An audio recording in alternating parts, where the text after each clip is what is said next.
না মানে জি ঠিক আছে ধন্যবাদ। ঠিক আছে ঠিক আছে। আর ডিম এইটা স্যার আমাদের সকালের ওই যে খিচুড়ি বেগুন ভাজি আর ডিম স্যার সকালের খাবারের মেনু। সকালের মেনু এরপরে স্যার 11টার সময় আমাদের সেমাইয়ের ইয়ে ছিল, আইটেম ছিল স্যার। এরপরে দুপুরে স্যার আমাদের পোলাও, গরু অথবা খাসির মাংসের রেজালা, রোস্ট এবং দই অথবা আইসক্রিম।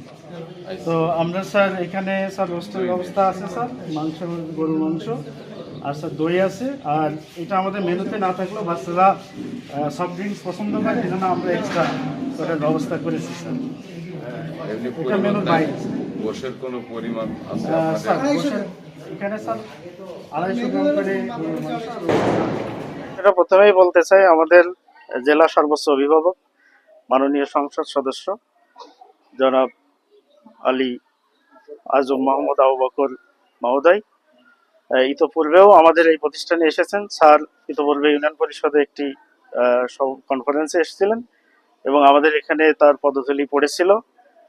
স্যার এখানে আসবে এটা শুনে আমার বাচ্চারাও খুবই উচ্ছ্বসিত ছিল, আমরাও খুবই আনন্দিত। এবং এই জেলার সর্বোচ্চ অভিভাবক হিসেবে স্যার যে আমাদেরকে সময় দিয়েছেন এই জন্য স্যারের প্রতি কৃতজ্ঞতা জানাচ্ছি। আর পূর্বে কি ছিল সেটি আসলে আহ, আমরা সরকারি চাকরি করি, আমাদের কর্তৃপক্ষের নির্দেশনা মেনে চাকরি করতে হয়।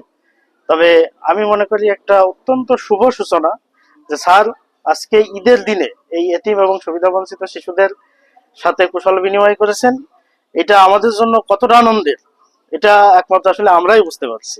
আলহামদুলিল্লাহ, স্যারের জন্য দোয়া থাকলো আমাদের এই সুবিধাবঞ্চিত শিশুদের পক্ষ থেকে, এবং যারা স্যারের সফল সঙ্গী হিসেবে এসেছেন তাদের জন্য আমাদের শিশুদের পক্ষ থেকে দোয়া এবং শুভকামনা থাকলো। আলহামদুলিল্লাহ, আমি আলী আজম মোহাম্মদ আবু বকর, ঝিনাইদহ 2 আসনের সদ্য নির্বাচিত এমপি। ঝিনাইদহ মধুপুর এতিমখানা আছে, একটি সরকারি এতিমখানা। এই এতিমখানার কর্মকর্তারা আমাকে আহ্বান করছিল ঈদের দিনে শিশুদের যে উন্নত মানের খাবার দেওয়া সেটা পরিদর্শন করার জন্য। আমি আসলাম, খোঁজখবর দিলাম, দেখলাম মোটামুটি সরকারি নির্দেশনা অনুযায়ী এখানে খাবার পরিবেশিত হচ্ছে। ইতিপূর্বে কি হচ্ছে সেটা আমি জানি না, আমি ইতিপূর্বে আসেও নাই। এর আগে নির্বাচিত হওয়ার পরে না, আগের জন্য একবার আসলাম, পরে না। আর আজকে আসলাম, উনি খবর দিয়েছিলেন, এটাই দেখলাম। আগের অবস্থাটা আমার ঠিক জানা নেই কি আছে, তবে আশা করি এখানকার কর্মকর্তারা ভালো এবং তারা সরকারি ব্যবস্থাপনা সুন্দরভাবেই বাচ্চাদেরকে পরিচর্যা করবেন সেই প্রত্যাশা করি। না, এটা তো খুব ভালো ভালো লাগছে আমার, বাচ্চারা হাসি খুশি আছে, দেখে মনে হচ্ছে তারা ভালোই এখানে ভালোভাবে লালিত পালিত হয়, এটা ভালো দিক।